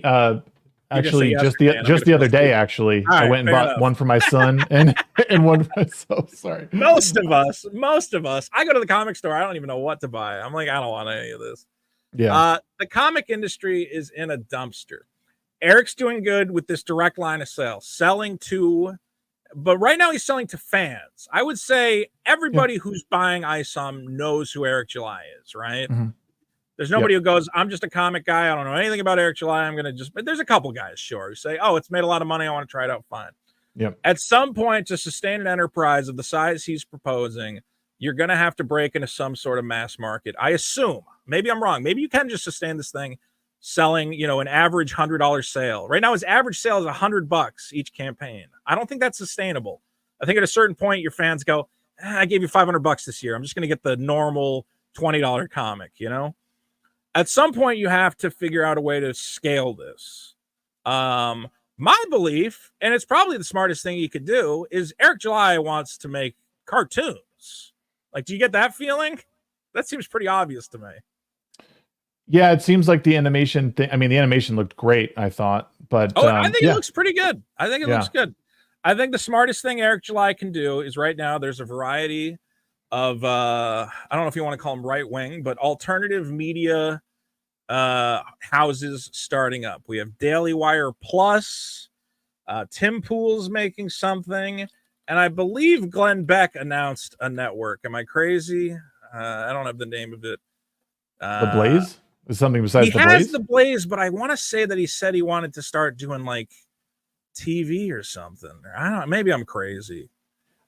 I think that Eric July, I think his plan is, look, these alternative media start. Rumble's a good example, though Rumble's a little different. Mm-hmm. There's a lot of these funds starting up with there's conservative guys who are upset with the liberal control of the media. They want to challenge it, and they're willing to put up money to make it happen.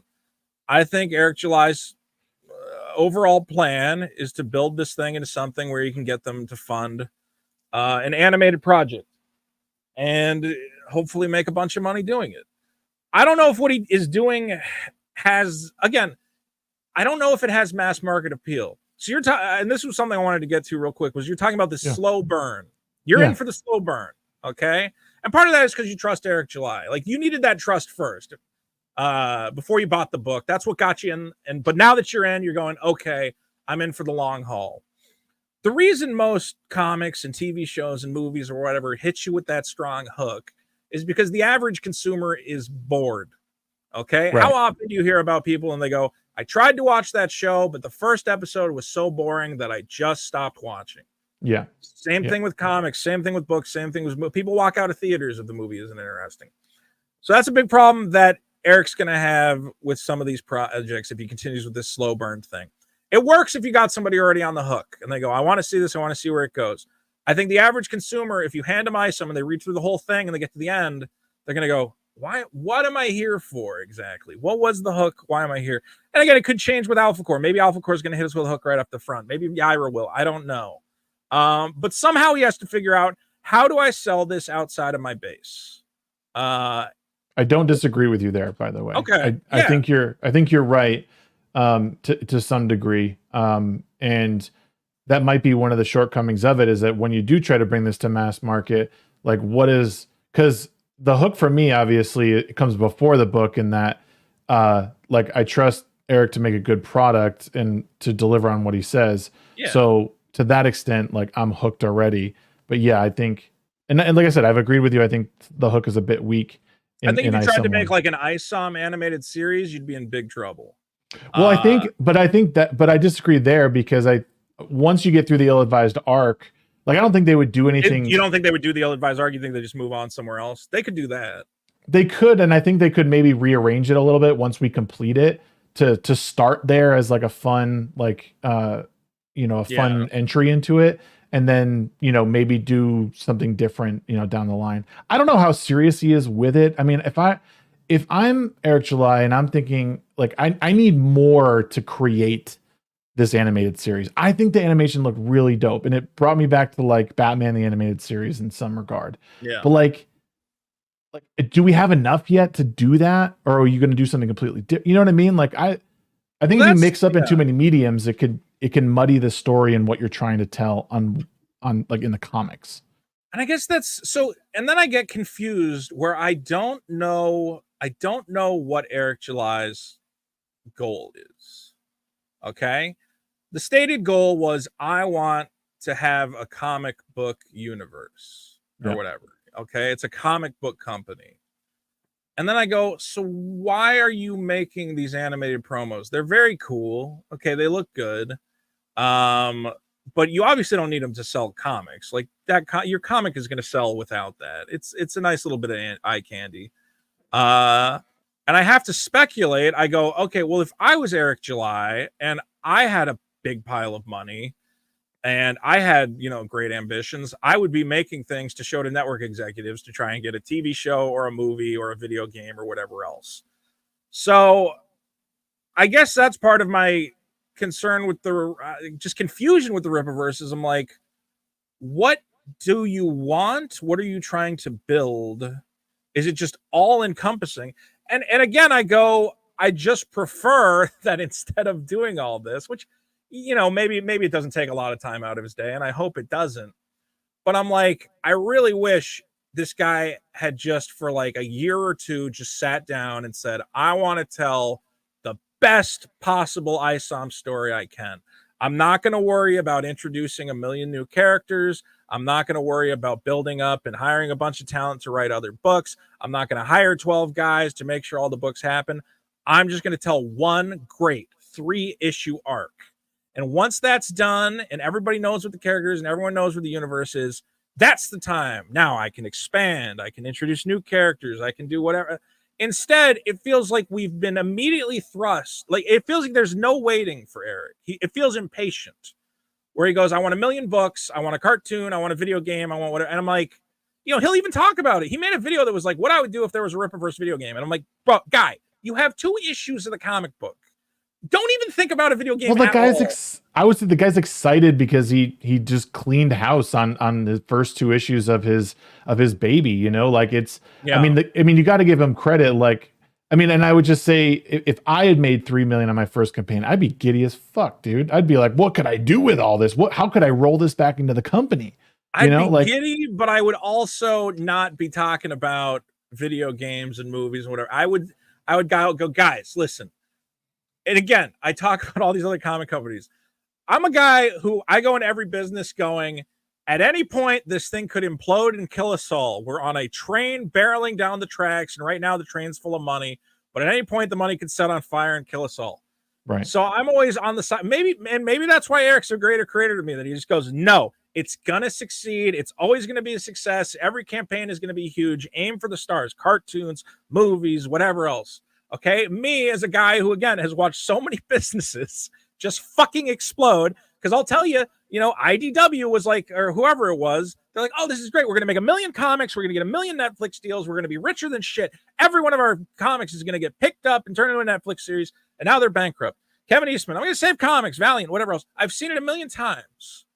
Guys who get ahead of themselves. And you go, and look, maybe Eric will be the 1 out of 100 guy who gets everything right. Could be. And it just works. It could be. Yeah. I watch it and I go, this is mad. To me, it is madness to be branching out so fast and so hard when, again, I would make the argument that the core of the company, ISOM, the book, is still not that good. It's you can read through it, you can follow it. I'll say that. Okay. But ultimately not like a great product. I don't think the Rippaverse has proven that it has what it takes to even be this all-encompassing franchise. I think that's what you should be proving first before you're talking, spin it off and do everything else. But you know what? Like, take the ball and run, young man. Like, it's clearly working so far. I still maintain some of my things where I go, Eric, do you need a full-time social media manager? Like, does everyone on Twitter every day? Don't fire that lady. Whatever her name is, I'm sure she's a nice lady. Make her work from home, pay her $10 an hour. Like, just the overhead and the warehouses and the number of comics. It's a lot, and he's got to hope that it goes on forever. I'm very skeptical. And no, I know I'm repeating myself. No, I know, and I hear you. And I don't, we all can have criticisms of our detractors and people that we think they're doing things wrong. I think this is what works for him. I think how he runs the Rippaverse is very much Eric July. As long as I've known him, like, this is how he's kind of carried himself. Yeah. And it works. Or it has worked so far. I just think we kind of have to see where it goes. And I think you said it earlier, is like, your idea of success is much different. You're happy with your campaign. It may go up or down in future ones. But your vision of success is much different, maybe, than what his is. Eric and I think is aiming for the stars right out the gate, and he's doing quite well. Yeah. What do you think about the? I don't know how to interpret these sales numbers. I really don't. When you see Alpha Core, is not selling as many as like ISOM 2, is that surprising, or does that seem like it makes sense? I think it makes sense, because I think people are starting to work into, like, I think you're starting to see the more realistic trend of who will continue to support these books, and I think, the first one's big because he had kind of mentioned it through the years, and then all of a sudden it was boom, bam, like, here it is, and it went nuts. The ISOM 2 was about half of that. Like, I mean, I think it was a natural sort of downgrade. I don't know if everyone's going to continue to go down. Like I think EVS has kind of seen a lot of drop off with each with each cyber fraud campaign kind of fell off pretty big.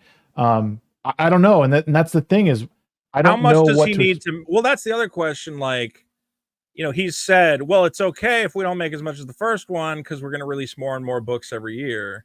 And you start asking, okay, well, how much are they going to cost, and are people willing to spend a couple $100s a year on just Rippaverse books? There's a lot to be seen, right? It's like that's what's interesting about it is but that's the other thing that drives me crazy is if I had Eric's success, I would just be slow and steady. I would be running the most lean operation I could to see where it goes. I would go, listen, I'm going to get some guys to help me out with fulfillment, but you know, I'm just going to put this stuff in a storage locker. I'm not going to have a full-time social media manager. I'm not going to have you know, multiple guys helping me write press releases every day. Or I get like an email from these guys every day. And I go, just if he went slow and steady, I feel like he could sustain this thing forever. Because like he has a fan base, they want to read his comics, do 1 or 2 or 3 a year. But it's just the amount of wanting this to be a huge company that I go, okay, but that's the way he's gambling, I feel. Yeah, I feel like it's a gamble. Yeah, I don't know how much he has to make to pay for that. I don't know what he needs to make a year. If he makes $3 million a year, is that enough to sustain what he's doing? Well, these campaigns have been set at 300K and he's blown past them all. So I don't know if that's including his overhead in just that number, and the rest of this is just being folded back in. Like, you know, it's hard to say what exactly. I mean, even if it was pure profit, though, $3 million, I don't know. I haven't run the numbers. I think it could go on forever. I don't understand hiring 1 million people and getting aware. He says he needs it. I don't know. But if it works, it works, right? I mean, I guess at the end of the day, time will tell. Ultimately, we could sit here and I'll say this: it definitely worked when he made 3.7 million. Does it work when he makes 2.3 million? And does it work when he makes 1.2 million? That's the question. I want to know what numbers he had in his head when he said this works and this is sustainable. Because honestly, based on ISOM 2, I think it's very clear he expected ISOM 2 to make far more money. So are you aware, and I know I'm stretching this long, I hope you're okay with it because I'm enjoying this conversation, but if you need to go, let me know. So with ISOM 2, part of the campaign marketing was once the campaign is over, you will no longer be able to purchase cover A. You will no longer be able to purchase cover B. Okay. Did you know that about the ISOM 2 campaign? Yes. Okay. And you know that right now you can go on his website and you can still purchase cover A and you can still purchase cover B. Okay. Right? I did not know that. No. Okay. Is it a different print though, or is it the same one? No, it's the same. It's the same print that he did. So he printed to the tune, and he had the exact numbers. I want to say it was 27,500 for each cover. So he printed 27,500 of cover A. It's a weird number. 27,500 of cover B. Of those, he sold 12,000 of cover A and 13,000 of cover B, leaving him with about 15,000 of each. He's never addressed this fact that during the campaign, again, I have multiple screenshots where, you know, he was tweeting out, or the campaign was tweeting out, after the campaign is over, these covers will never be available anywhere other than the campaign. Then he got to the end of the campaign, he still had 15,000 copies of each. And he said, I assume he said, well, I can't just burn them, so I'm going to put them in the store. But that leads me to believe that in his head, he had planned for ISOM 2 to sell out of cover A and B, that was the plan. I'm going to sell these 55,000 copies, and that's why when the campaign ends, there will be none left. You can only get it during the campaign. So that's why I get worried when I see stuff like that, where a guy, and first of all, I mean, I know it's not good. Look, I know FOMO marketing, you know, fear of missing out. You got to tell people, hey, if you don't get it now, you're never going to be able to get it again. When you go back on that promise, it looks really bad, especially for like collectors. You know, when you're a comic collector, you go, well, I have to get it during the campaign or I'll never be able to get it. oh, never mind, I can still just get it, and actually it's not special at all. So that's, again, one of the reasons I look at this and I go, what are his expenses? And if he was factoring to sell 55,000 copies and he only sold whatever else, like, is this thing on solid ground or not? I don't know. But based on that little tidbit where clearly he had much bigger ambitions. I mean, ISOM 2 had like some of the stretch goals were set at like 4 million or whatever else. So he had, I remember listening. Yeah, I remember listening to his live stream when he did that, and I thought, well, it's kind of a lofty goal, but I think it energizes people. I don't have an issue with people putting stretch goals out there. You could say it's cringe that it was that high, but I will say though that we talk about Eric July as a great businessman, but he's making mistakes that seem obvious. Like, if I was there or whatever, if anyone was there, and he says, I want to print this many copies of ISOM 2, somebody needed to tell him it is a very strong chance, 90% chance, based on what we know of crowdfunding, what we know of fundraising, what we know of the comic market, that a number 2 issue will sell worse than a number 1 issue. But instead he went forward and printed 55,000 copies, and he only sold half, and that's a ton of unsold inventory. Same thing for ISOM 1. You saw that ISOM 1, he discounted it to $5 at one point. Now I believe it's like $12. Yeah. That's another thing where he goes, well, the great thing about the Rippaverse is we print everything ahead of time. And I go, it sounds nice on paper, but then you end up with an extra 50,000. He said that after the ISOM 1 campaign ended, that he purchased another 50,000 copies of ISOM. And I hear that and I go, what do you mean? Why? Why would you do that? It's like, well, I already sold 50,000 copies. So clearly over time, I will sell another 50,000 more. And he's learning that's not how comics work. You had a very exciting campaign, and that was the bulk of your sales you're ever going to see for until the end of time. And that's why, again, he's discounted it now to $25 as a temporary thing. Now $20, or he bundles it on for $12 because he's just sitting on all these covers. So look, I know I'm just getting into the nitty gritty of business or whatever else. But again, this is where my skepticism comes from. And it's where people go, why are you so critical of him? Why do you say these things? And I go, because honestly, I'm fascinated by business. I'm fascinated by the comic business. As a guy who's making comics, I'm fascinated by the comics business. When I watch any business screw up, I feel, I want to look at it and talk about it. So that's why I'm skeptical of the Rippaverse. It's just based on some of the numbers I'm seeing. Anyway, I know I'm going long. Hey, everybody in the chat, guys, you got a super chat. Come on. Give this man some fucking super chats. We're having a big discussion here. Okay, and for $2 or $5, you can ask a question. That's the way it goes. Let's see if there was any questions. I think there was a couple super chats, and we're gonna get a couple now because these. If you got something you want to say, I see this guy in there saying I'm a jerk. Man, if you don't super chat it, it doesn't count. I think there was. So Jacob Cericia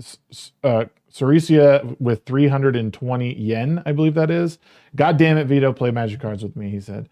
Okay, I will. Michael winning for $5 says it's almost like Eric's fans only care about the identity and the politics of Eric, not the story. I don't think that's true. I've heard people discuss this, behind the scenes, and even in some. I've even said on stream before that I think some of the story is kind of weak at times, and I said it tonight.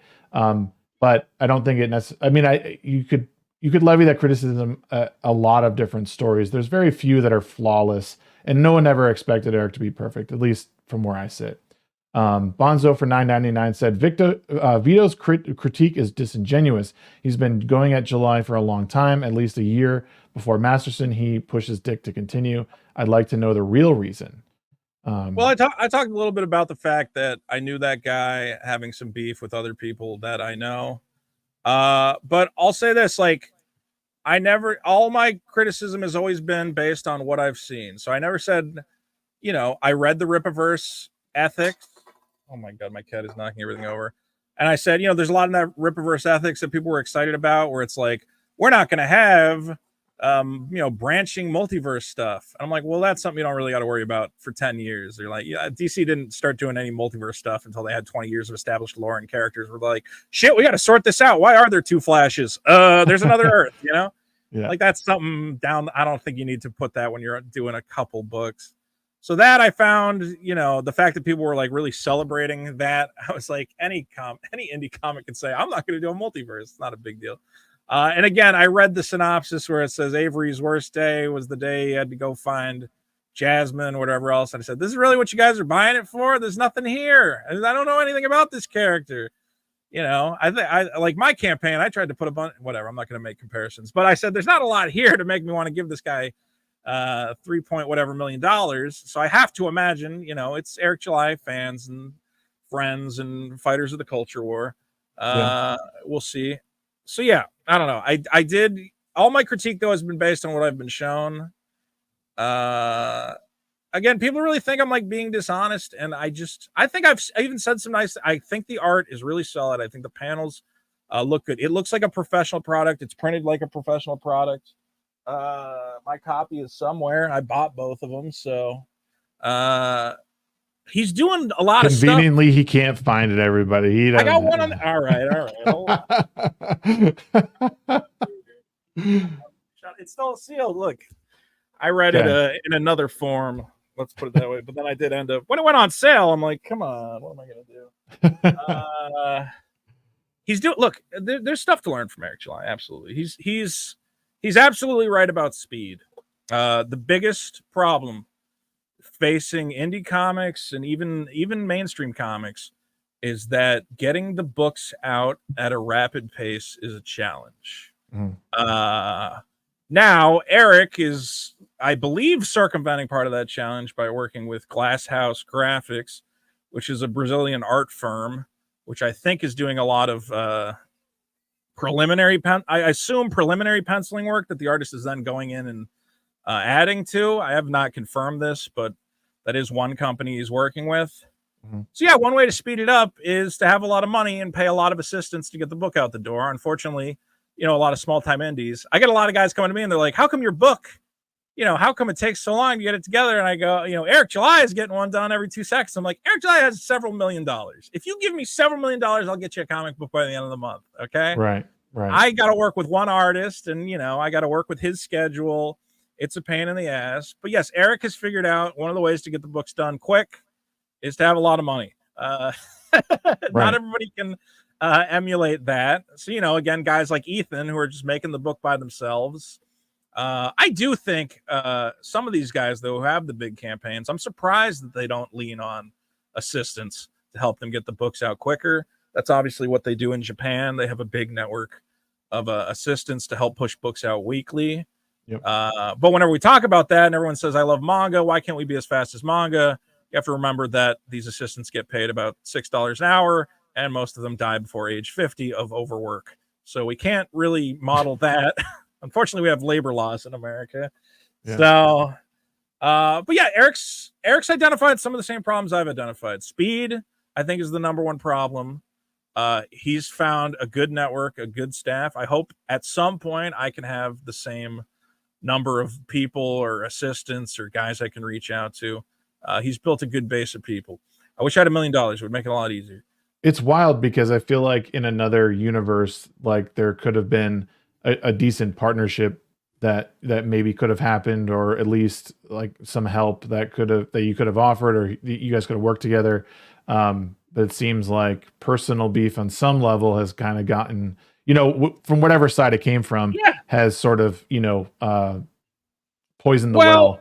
I think, look, you know, part of the problem, I'm a center left kind of guy. Eric's got very, you know, right. Well, I guess he doesn't want to call himself right wing, but libertarian politics or something. Yeah. But you know, obviously I have friends who are right wing and whatever else. Ultimately though, look, he hangs out in a group of guys who have kind of slandered me and said some terrible things about me. And I've accepted those barbs. And I said, okay, we're enemies. I'm okay with that. If you put out a good project, you know what? I'm not going to be able to say anything about it, so I'll leave it alone. But if you make a bad project and you've made an enemy of me, like, hey, that's kind of a recipe for me to show up and say something about it. Not to mention, look, and again, there's a lot of these guys making comics and they're little guys, and maybe I'll say something, you know, shitty or whatever else. But ultimately, I'm not like attacking everybody I'm not friends with or whatever else. But Eric made, millions of dollars, and you have to talk about that, especially if we're talking about indie comics. Yeah. A topic I'm interested in. People are going, why can't you just leave him alone? Why do you feel the need to talk about this? Because it's interesting. I genuinely find it interesting. Even if I didn't know anything about Eric July, and even if we didn't have some prior beef, and even if I agreed with all his politics, I would still find it endlessly interesting that a guy showed up out of nowhere and made like $4 million on a comic book.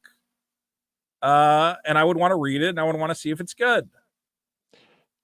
So why, I mean, why take shots at like a company like the Epicverse? Like, you've been kind of vocal about your dislike for them. Is it because they just fall in the same circles as Eric? I just can't imagine Ryan Kinnell being an action star. I mean, am I not allowed to think that's a bit comical? Look at that guy. I guess I suppose I mean, everyone's entitled to their opinion for sure. Prove me wrong, Epicverse. Prove me wrong. And I know Epic Mike's in the chat. I love Epic Mike. Epic Mike's the only guy. He's a smart guy, got a good head on his shoulders. If the Epicverse succeeds, it will solely be because of Epic Mike. Here's the actual answer. I don't know anything about the Epicverse, really. All I know is they're going to make I assume shorts, which you can then take to studios and try to pitch as full-scale projects. Maybe I'm wrong there, but that seems like the plan. It's a smart plan. That's how you do things these days.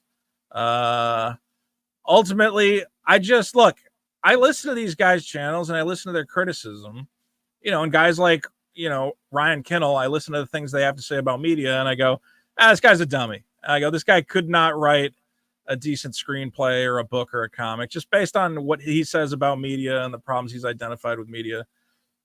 So these are guys whose opinions I find, silly and wrong. And when they tell me, well, I'm going to make a movie, I go, it's probably going to, based on what I know of you, my expectation is it will suck. But prove me wrong, folks. Prove me wrong. Okay. Well, there was another super chat. I haven't really said much about the Epicverse since they announced it. I thought they were, I've left them alone. Bonzo came in with another $4.99, said, I wish Vito was honest here. He had an issue for a long time. I'm guessing he's referring back to Eric. Some I agree with, but his beef is beyond what he says. If we had another 2 hours, I would say let's get into it. No, I mean, I think, look, I had personal beef with Eric before his comic came out, and he announced his comic, and I said, well, it sounds shitty, and based on what I know of you, I think it will be shitty, and based on what you've shown me, I think it will be shitty. And that came out, and again, but you have to believe me, guys. If it was like decent, like, let's put it this way: there's some other guys who are making a comic, and I'm not going to name who they are, and I think they're scumbags, and I think they're assholes, and we disagree on Twitter, and they've called me names and whatever else.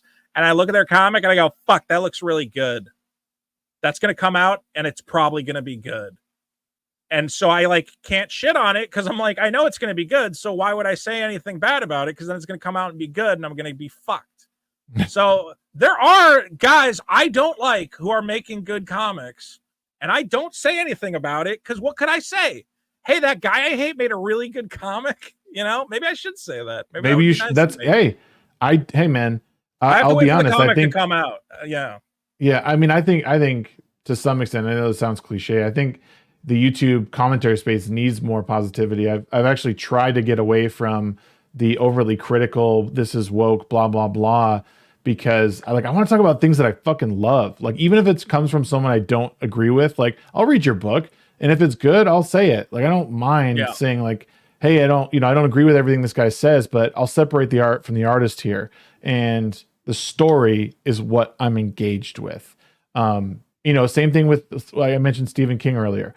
I can't stand the guy. I like his Trump derangement is crazy on Twitter, but there's stories that he's written in the past that I'll celebrate. Some newer ones that are pretty good. Most of it I think is bullshit now. I think he's got a weird obsession with harming children, but that's my thing. Hey, but it's a good emotional hook. You don't forget any of that stuff. No, for sure. And maybe that's why he getting does his arm bitten off and I still go, oh my God, why did you do that?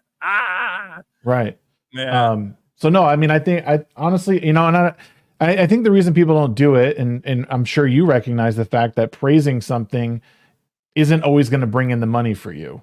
It's not gonna make any money on YouTube necessarily, not in the way that being overly critical of, you know, your detractors are going to bring that money in and rally people. And you know, hey man, I get it. It's a business. You know, the problem I face, again, as a guy who I consider myself a comedian, and I consider, you know, I'm covering this news with a kind of comedic slant. It's much easier to be funny when you're ripping on something than when you're praising it, you know? It's very easy to see a bad movie and go, what a piece of shit. That sucked. I can't believe it. Blah, blah, blah. But if you see a good movie, how are you funny about it? You go, I really like the characters. Isn't that hilarious? It's like, no, there's nothing there. So that's the problem I run into. There are some guys who are very good at making positive content. I think part of it is getting analytical, talking about why it worked, what it spoke to you about. Some people can make it work, but it's much harder. I'll admit what I do. It's very easy for me to come out and go, The Marvels was a piece of shit, which it was. Yeah. And yeah, it's why we kind of gravitate towards it. And it's a problem that I don't know how we fix it. It is a big problem. You got to stop going to hate watch that shit, man. You're just giving them money. They're giving me money. I've been like a couple $100 up in Marvels. Fair enough. Bonzo came through with $10 again and said, Vito, make love, not war, especially with the epic verse. Stop trying to be a butt. I'm going to say this to Epic Mike and Camelot are in the chat. You guys have money. Super chat this man. What are you doing? Give this man $5, $10. No, all right. If the epic verse is real, you will give $5 to this man right now to prove it. Mike can just grace me with his presence tomorrow night on my Wednesday night show. That's fair enough. Camelot's, I know Camelot's making some money. He can throw you $5. Camelot's a good dude. I appreciate everyone stopping by. He's a good dude, but he's stingy. He should be helping you out. He's got to put all that money in his pecs, man. You know, that's where it goes. That's true. He's got to crash more of Recada's cars. No, man. Epic Mike, thank you for being here. Everyone, I really thank you for showing up for the discussion tonight. This all kind of stemmed from a tweet that Vito put out that was quote tweeting me without quote tweeting me, and I still think you're a coward, by the way, for not just quote tweeting me. I have to do that because people delete the tweets or I get blocked, and then when you get blocked, the tweet disappears. But I can I'll tag you next time. I always assume they'll find it anyway, which you did, obviously. Yeah, someone sent it to me. They're like, "Hey, what the fuck is this?" Every single time that happens, so I'm like, "Oh, I don't even have to tag people anymore. They're just gonna find it." But no, man. I appreciate your time.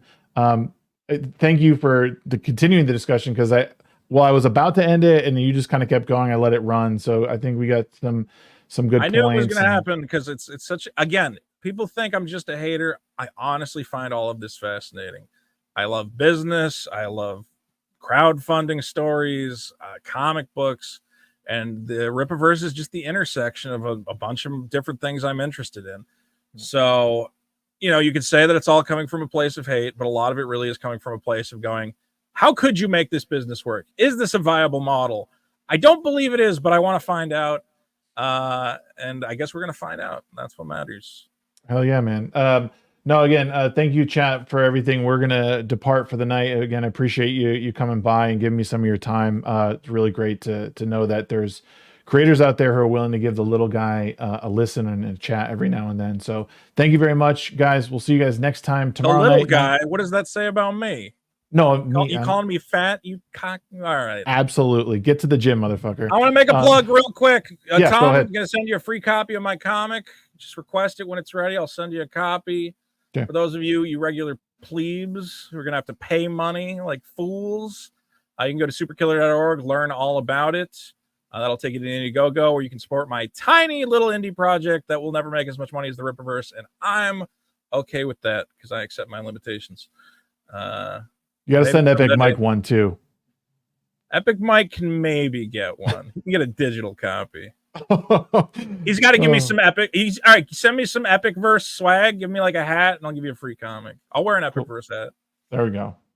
All right. Well, thank you guys. Vito, thank you again for your time. We'll see everybody tomorrow night, 9 p.m. Mountain Time. Here on my channel, we got the midweek hump. We're hanging out with Caffeinated Wolf, one of the Epic Verse peeps over there. So thank you guys so much. We'll see you guys next week. Later.